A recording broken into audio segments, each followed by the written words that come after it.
Hello, and welcome to the School Board Report. I'm your host, Lily Austin, along with School Board President John Landers. Mr. Landers, thank you for joining us today. Thank you, Lily. Glad to be back.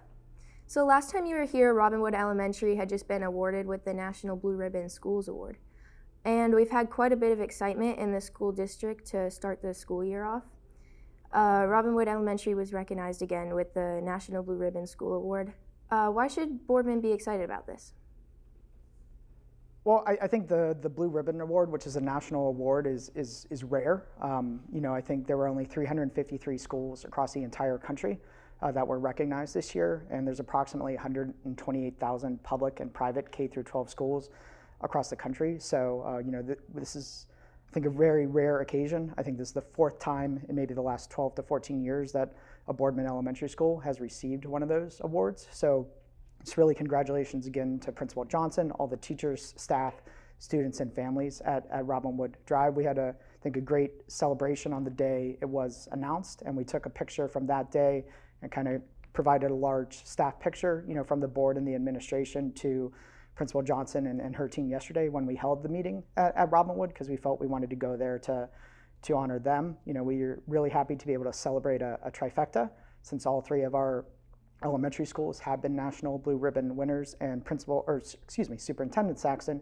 and Principal Johnson will be down in Washington, D.C., I think later in November as part of kind of the national celebration for that. And, I think one of the next steps for us is, we've been lucky enough to have our elementary schools receive this award. How can we find ways, and build that progress so that Center and Glenwood and the high school can ultimately try to achieve this award as well? And there was also a lot of recognition at the meeting, including one of our own here at BSTN. Sure. Being a former BSTN student, BSTN holds a special place in my heart. The technology wasn't as cool back then, as it is now, but we honored Michael Mizell, who did an amazing job planning and helping to put in the new control board for the stadium press box.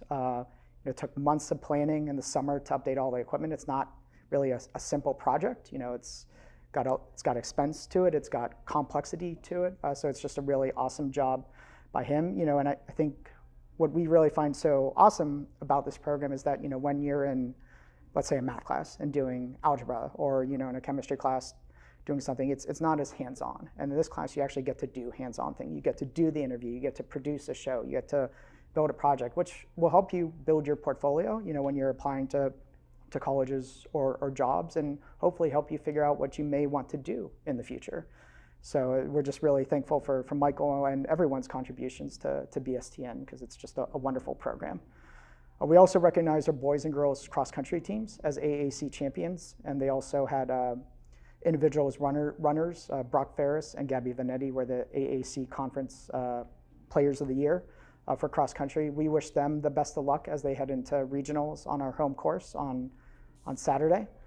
We also honored Sophia Rivera, who is the AAC Conference Player of the Year for girls golf. And then lastly, our 8th grade girls volleyball team from Glenwood won the middle school AAC championship. And the other, because we have kind of two teams at the 8th grade level, I think was runner-up. It was the 7th grade team was runner-up. So that's a lot of accomplishment. And I understand that the board voted on the change to the academic calendar. Can you explain what that change is?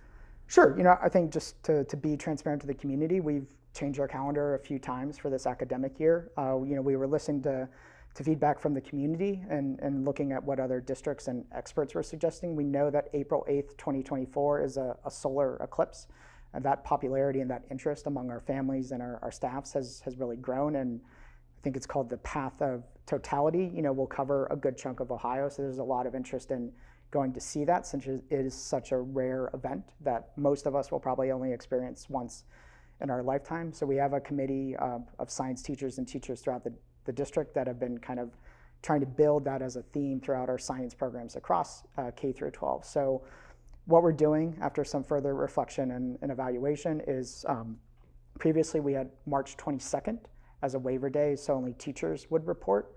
We're going to move that to Monday, April 8th. So spring break will be extended kind of by one day. Teachers will still report on Monday, April 8th, and students will have a regular day of school on Friday, March 22nd. So, but the students will not be reporting to school on the day of the total solar eclipse, which is Monday, April 8th, we wanted to get this message out in October, and we'll be communicating it to PTAs. Superintendent Saxton will be doing a video because we want to make sure families know and have time to plan, and especially, if our students who may be going on spring break or families that are taking a trip, kind of have an extra day now. And I also heard that there were several large donations to the agenda. Do you want to elaborate on that?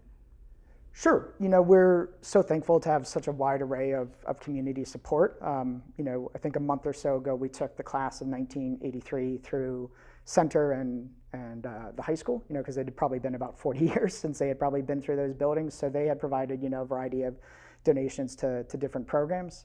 But the Boardman Rotary donated $1,900 to the Makerspace program at Glenwood Junior High, which is, I think, a really cool program that Mr. Harker and others kind of lead at Glenwood. It will be used for a new scanner that can be used for many projects, including students will, scan their head so they can make personalized Pez dispensers. So that sounds pretty cool to me. And then there's also a donation from the class of 1967 for the new Social Emotional Learning Center at Boardman Center, which is a project very important to Mr. Masucci, who's the principal there, as well as the entire team there. So that makes me want to go back to that school. Is there anything else you'd like to add? Thank you. Yeah, we just wanted to highlight a couple upcoming events. Our school calendar is always busy. We're filming this on Tuesday, the 24th. Just wanted to remind everyone in the community that on Wednesday, October 25th, is the first orchestra concert of the year, and we're entering the orchestra's 70th anniversary year. Our orchestra began in 1954, which is not something that I knew. And then also the fall musical is Jekyll and Hyde, and will run November 16th, 17th, and 18th. At 7 p.m. So those are always cool and fun shows. So we're looking forward to that. And just to highlight for the community, our next board meeting will be on Monday, November 20th at 6:30 p.m. And there's more information on the district's website in the event that if that changes. So. Well, thank you for taking the time to join us today, Mr. Landers. I'm Lily Austin for BSTN. Have a great day, Boardman.